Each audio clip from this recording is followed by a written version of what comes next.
Journalist కుటుంబానికి అండగా ఉంటాం. పల్మనేరు ఎమ్మెల్యే అమర్నాథ్ రెడ్డి. వికోటాలో ఆంధ్రజ్యోతి విలేకరి జగన్మోహన్ రెడ్డి కుటుంబాన్ని అన్ని విధాలా ఆదుకుంటామని పల్మనేరు ఎమ్మెల్యే అమర్నాథ్ రెడ్డి పేర్కొన్నారు.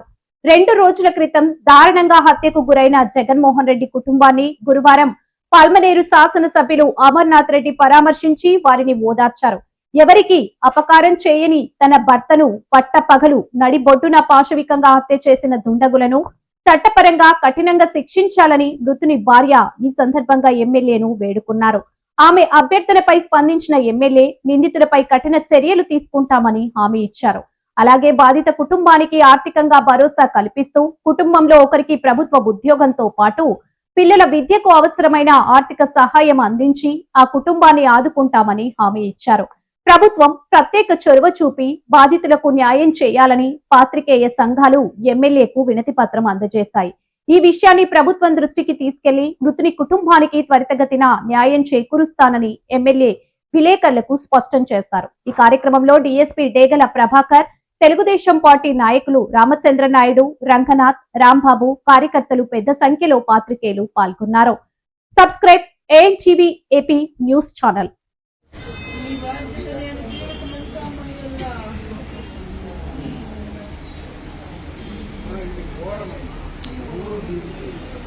సమాజంలో ఎవరు కూడా నేను మాట్లాడలేకుండా ఉండడానికి కారణం కొన్ని చెప్పగలను, కొన్ని చెప్పలేదు. ఎందుకంటే మీడియా ఉంది, మనుషులు ఉన్నారు, ఎంతవరకు మాట్లాడాలన్నా అంతే మాట్లాడాలి. ఇది ఎవరు నాకు జరిగేదని కాదు, మీకు జరిగినా నాకు జరిగినా ఇంత ఘోరమైంది ఈ ప్రాంతంలో జరగడం. అంటే బయట ఎక్కడో జరిగే ఆ ప్రాక్టీస్ ఉండే ఊర్లలో జరిగితే అది మామూలేననుకుంటాం. మీకు హోటల్ లాంటి ప్రశాంతంగా ఉండే ఊర్లో ఇటువంటివి జరిగితే రేపు భవిష్యత్తులో దీనివల్ల చాలా ప్రమాదాలు వస్తాయి. చాలా ప్రమాదాలు వస్తాయి.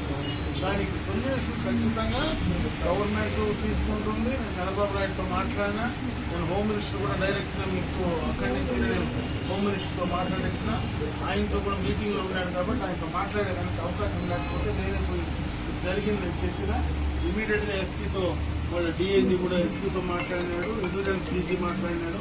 అందరూ కూడా దానిపైన ఉన్నారు.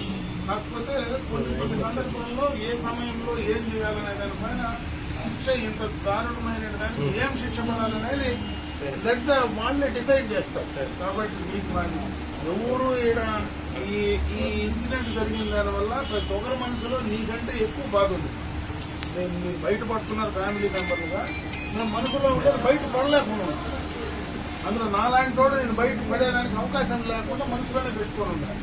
ఖచ్చితంగా న్యాయం జరుగుతుంది. 100% తప్పు చేసినానికి ఏం శిక్ష పడాలనో ఖచ్చితంగా శిక్ష పడుతుంది. ఇటువంటి ప్రాక్టీసు ఇలాంటి మనుషులు ఇక్కడ ఎవరు ఉన్నా కూడా ఖచ్చితంగా వాటిని ఏరుతో కూడా పీకేయాలని ప్రభుత్వం అన్ని కూడా డిసైడ్ చేసుకునేది. 100% మళ్ళీ ఇటువంటిది భేదవ్వడం జరగకుండా. దురదృష్టం ఈ మాత్రం చిన్న అనుమానం వచ్చినా, ఎక్కడైనా చిన్న ఇది జరిగినా మేము కూడా అలర్ట్ అయ్యింటాం. మాకు కూడా తెలియదు ఇంత పరిస్థితి ఉంటుంది, ఇట్లా జరుగుతుందని.